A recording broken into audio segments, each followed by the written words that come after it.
What's shakin' bacons? I went to see John Wick 3 Parabellum, and I'm going to give you a non-spoilers and then a spoilers review at the end of this video. I will warn you in advance before we get to spoilers so you can scooch if you don't want to be spoiled for the film. If you have not yet seen my review for the first John Wick and the second John Wick, I will have a link to that in the description box below. I highly recommend watching that before watching this, and you should definitely see those two films before seeing this one, if for some reason you have not, because John Wick 3 picks up immediately after the events of John Wick 2, so if you have not seen that film, you are not going to have any idea what's going on. That is just fair warning for you. John Wick 3 was directed by Chad Stahelski and was written by not just Derek Kolstad this time, who was the author and the creator of the story from the first film and the second film, but also joined by three more writers for the screenplay: Shay Hatton, Chris Collins, and Mark Abrams. And I think it shows that there were more people writing this screenplay. John Wick 3 picks up immediately after the events of John Wick 2, and it details John's story as he attempts to fight the status of excommunicado and the price on his head that were levied on him at the end of the second film. He is, of course, fighting against overwhelming odds, which for John is par for the course. I absolutely adored John Wick 1, and I had fondness for John Wick 2, which is one reason why I said I think you should go watch me reviewing that before this one, if you have not seen that review or if you have not seen me do a movie review before, because I think I'm going to be going against the grain on this film based on how excited people's faces have looked in trailers for other movie review channels that I follow. I don't watch reviews before I do mine because I don't want to bias myself, but they all look really excited in their thumbnails, and I have to tell you, I'm not going to be able to pretend that I echo that excitement, being such a deep fan of the first film and then consequently the second film. I kind of feel about this franchise now the same way I felt about Star Wars when The Last Jedi came out, the way I am currently feeling about Game of Thrones, and how I felt about Lost.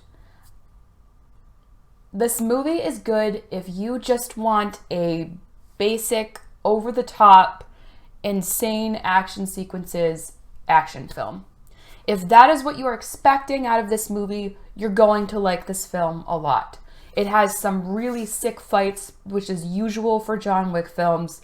Right off the bat, you get plunged into the action. It's really nonstop all the way through. There are some very brutal takedowns that he conducts that are pretty interesting and intense to watch.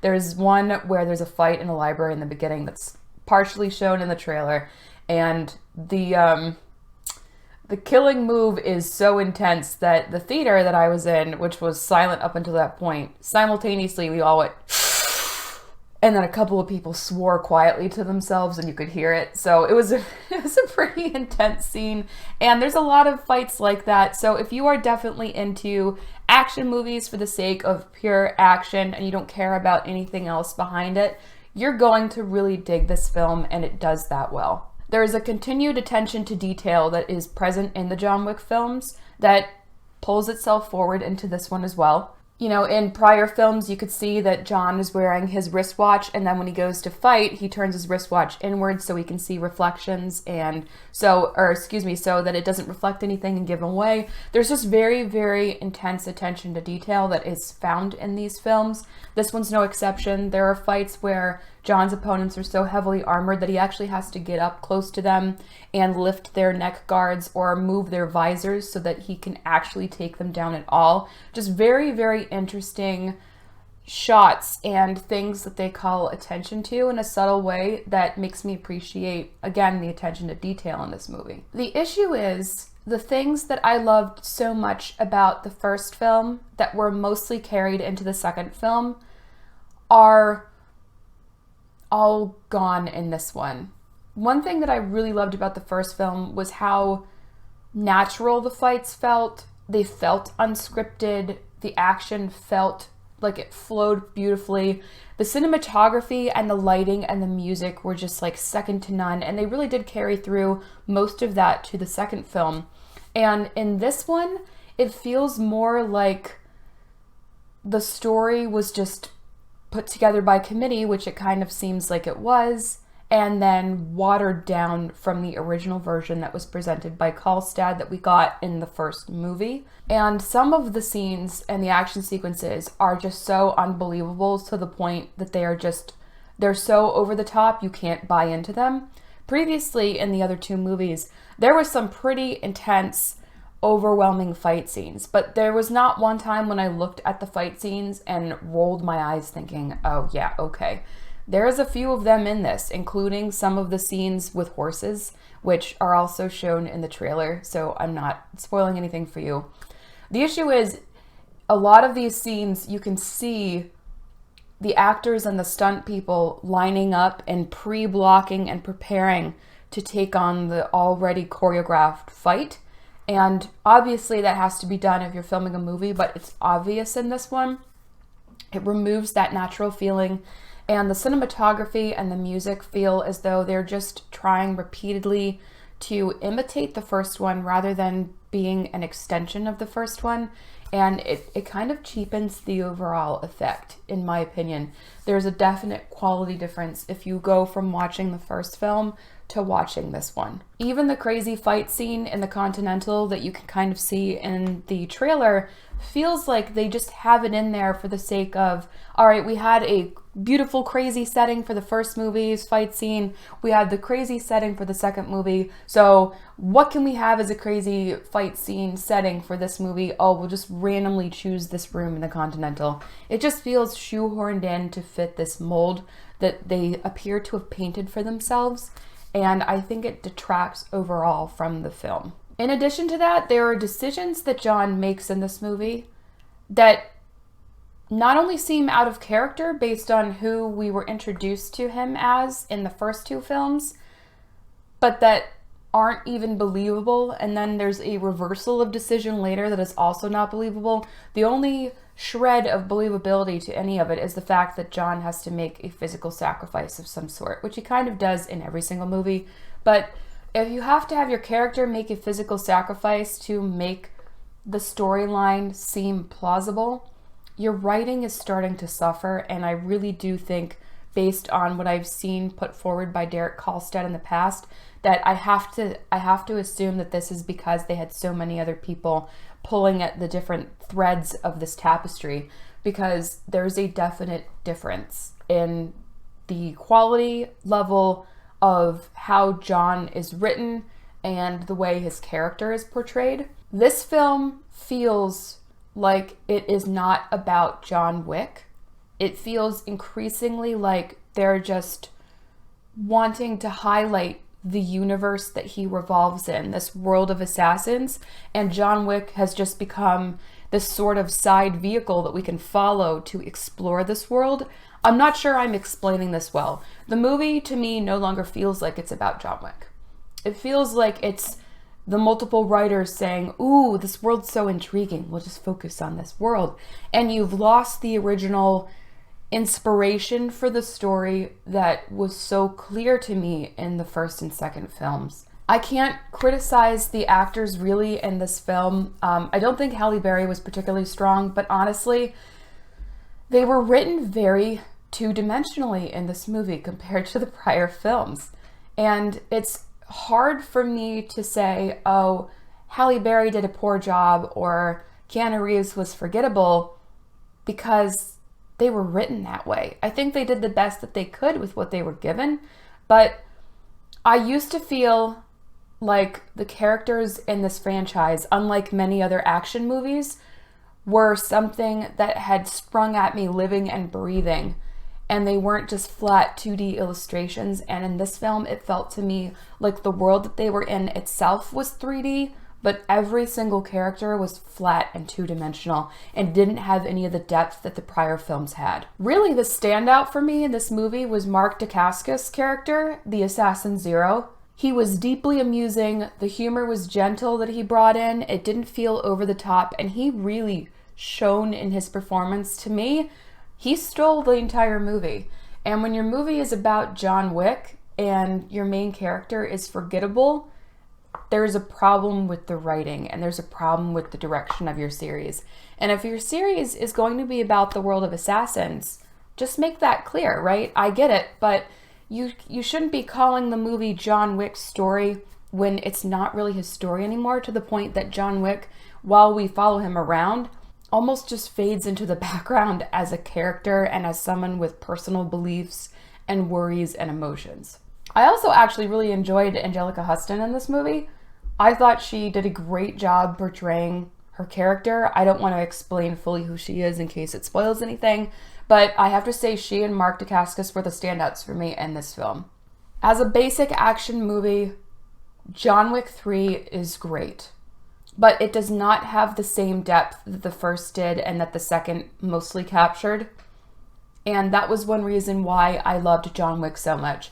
It is an over-the-top action film, but everything that the first film did and that the second film mostly did was take a traditional action film and action anti-hero and then changed it or twisted it so that things that you wouldn't normally anticipate, or things that have become standard tropes or go-to plot points in these movies, had something fresh and different about them.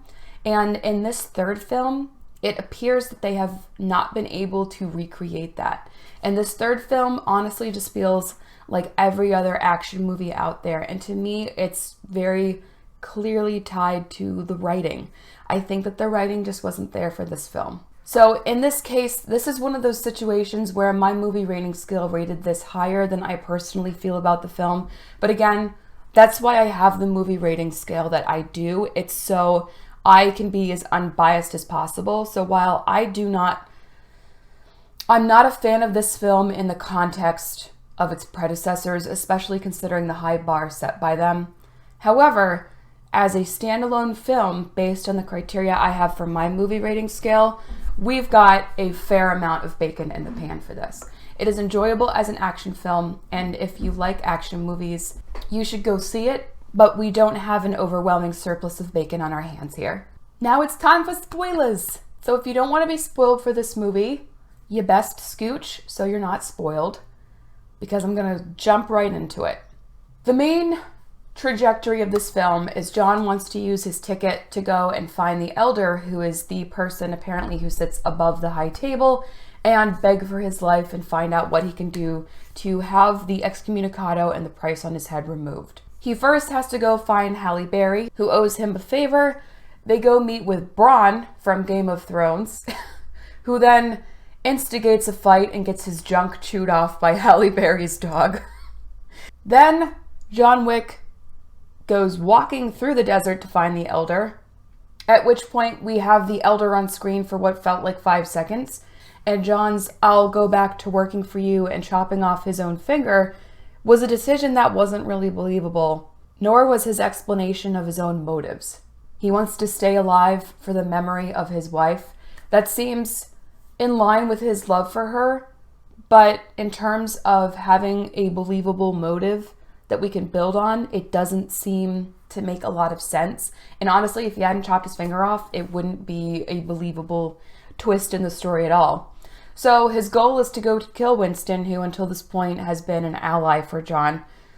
He fights his way back to Winston, changes his mind with yet another abrupt about-face, at least it feels like it, fights for Winston when Winston has an attempted deposition by the adjudicator that has arrived, and just starts messing people up on behalf of the high table. At the end, after John Wick beats everyone, Winston betrays him, and then John Wick somehow impossibly survives a very long fall off the rooftop of the Continental by way of plot armor. And the fourth film is foreshadowed as the King of the Bowery, aka Morpheus, and John, aka Neo, vow to go to war against the High Table itself. All I need now is to see Trinity show up in the fourth film, and we'll have a full Matrix reunion. As a side note, I found out today that Carrie-Anne Moss, who plays Trinity, has a YouTube channel on parenting. Who would have thought? I was really shocked by that. I wondered what she was doing now, and I Googled her, and she has a small little YouTube channel on parenting. This film just kept repeating what worked really well in the first film, but it's regressed because I think there's just too many cooks in the kitchen stirring the pot for this story. And I think at this point, the executives somewhere in the producer's studio were saying, well, this worked, and this worked, and this worked really well, and this is what people really liked from the first movie, so we'll just do all that again, make sure it's in there. And the problem is, in order to do that, if you have a plot established in advance, and you need to make the characters fit the plot, you're going to be shoehorning them in, and there's going to be changes to their character and decisions they make that are not believable based on who they were up until that point. And that is a problem that Game of Thrones is currently experiencing with their season 8, based on the way that David and Dan wrote the ending. I really wish they weren't going to Star Wars. I have completely lost all faith in them. That's a completely different franchise. Back to this one. But part of the problem is this movie is so over the top in its attempts to recreate the feeling from the first film that it loses for me all of the well-rounded story and the character development that was actually in the first movie that made me love John Wick, the original film. They kept bringing up the dog meme thing that was from the first film. They're just bringing in real world humor, which can work in some cases. In this case, with this dark assassin's world, I don't think it works, and it was odd to hear. They kept showing the telegraph room, which people thought was cool from the first one, but it is so much so in this movie that every time they cut back to it at this point, I was like, oh my God, why are they showing the telegraph room again? We get it. There is a cool, old-fashioned mafioso telegraph room. We don't need to hear the lady announcing to no one every few seconds that John Wick's excommunicado takes effect. Who is she announcing this to? The workers on the chalkboard who are already well aware of the status? Who is she just announcing it to? We don't need to see that over and over and over throughout the movie. We get that they call in status updates, but it is such a major played up point in this film. It's like, okay, that's enough. That's enough. We get it. Another issue that I had with this is they played up Halle Berry in the trailer and in the beginning of this film to seem like she was going to have this big role.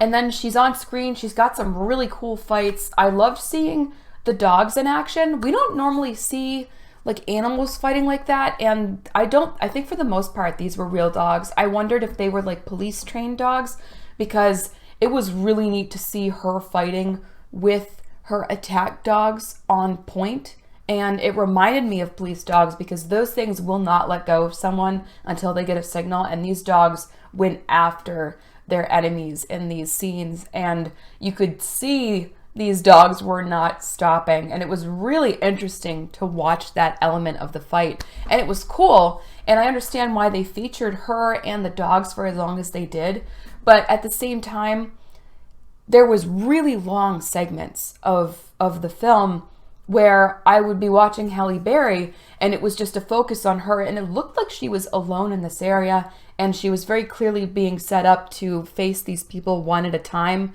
or 1 to 2 at a time, because the fight was very obviously choreographed, and it lost that natural feeling from the prior movies.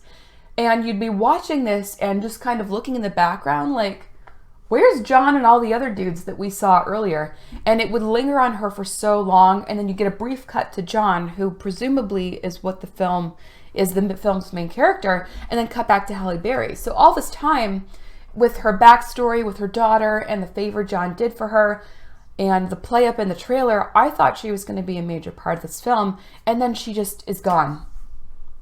After like 10 minutes, she's just gone. I was like, maybe she'll come back in the 4th film. I feel like they gave her way too much backstory to just have her vanish within 10 minutes and not get a further feature. Or maybe they're planning a spin-off with her. I don't know. It just felt almost like the brief amount of time she was there, but with the amount of focus she had, it kind of felt like they were just trying to justify having her on the payroll, which is how I felt about Ruby Rose's character in the 2nd film. Versus a character like Angelica Huston's character, where her character felt so part of that world that I loved it. That was just so well done. And like the adjudicator, who, another side note here, I thought her voice was going to be really husky. Like, I thought her voice would be deep and husky like this, or she'd have just this very authoritative, commanding stature to herself. But it was so high-pitched and whiny. I was really surprised when she started talking. She started talking and I was like, oh, she does not sound anything like what I thought she would sound like. Which, I don't know why I had this preconceived notion of how she would sound in my head, but I just did not expect her to sound like that. But, I mean, I like having these embedded badass characters that are naturally there. So I would like to see more of Halle Berry in the fourth film, although I'm not that excited for the fourth film at this point, just because I would like to actually see more development there and not just a, hey, we included you type thing. For me, like I mentioned, my standout character favorite by far in this movie was Zero. Mark Dacascos as Zero was great. I loved how he was kind of like this weird assassin fanboy over John, and how his pupils were also these kind of admiring fanboys of John because John has this like such a reputation. And I really liked like the two, I'm gonna call them twins, I don't think they were twins, but the two martial artists during the fight with their hooked knives. I really enjoyed how they were just like, hey, we'll give you another chance, or we'll fight you, like we want to save you for us. And I liked that he let them live, albeit very injured and maimed. I truly hope that Zero survives because he was the standout character to me. Really, he was. He was such an interesting character. Like, of all the new characters I was introduced to in this film, I would want to see more of him. Honestly, he did an amazing job. The only other person I think I would be really interested to see more of is Lance Reddick's concierge, as the concierge. I thought he was really cool in the action scenes. I enjoyed seeing him get mildly flustered when they found out that their opponents had upgraded body armor, and he came back in and he was like, all right, that's it, we're going for the armor piercing slugs. It was cool to see him get to do something more than just stand behind the counter and interact with John's dog. The problem is, especially in regards to his character, the story took some predictable turns that I was not happy with. I would have loved to have seen Winston step down, for example, and have Lance Reddick as the concierge become the new manager. Like, as the concierge, he handles these clients and he's intimately involved with the running and the management of that world and of the Continental. And it would have been such a cool thing to see him step up, like when John slaps his hand on the stoop and he says, I want to see the manager, for the concierge to bring him in and he says, have a seat, and then have him like adjust his suit, and then he sits down and says, I'm listening. Or, you know, something like that. It would have just been so cool to see him get to play that role and step up into that.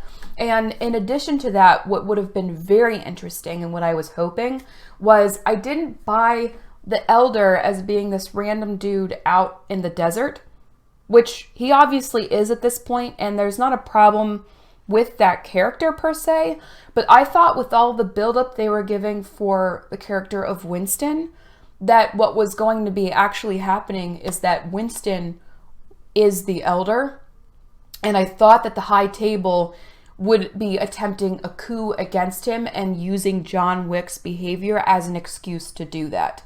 And Winston's identity to everyone else is a secret.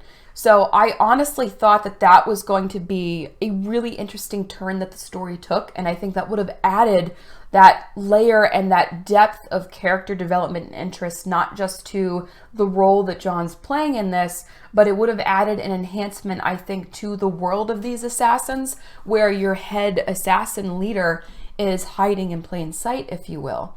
And I thought that's where it was going in the film, and then it kind of unraveled the way it did, and Winston betrays him. You know, he shoots him deliberately in his armored suit, and he knows John Wick's probably alive based on his expressions at the end. But I just think that the story would have been far more interesting and nuanced if Lance Reddick had become the manager and it was revealed that Winston was in fact the real Elder behind the scenes. Maybe that's where they're going in the fourth movie. I doubt it though at this point. And I I also have to kind of admit, I wanted the adjudicator to die so badly. She was so annoying. You know, she's set up to be annoying. She's set up to be like this villain type character. And I was like, please, I would love, somebody just needs to pop her in the head. I thought Winston was going to shoot her at the end, but he shot John. You know what's sad that I was just thinking about? This movie is called John Wick Chapter 3. And the series is about John Wick. And I just realized I've been talking and gushing about literally everything in this movie except for John Wick. And Keanu Reeves did a good job with what he had. Don't get me wrong.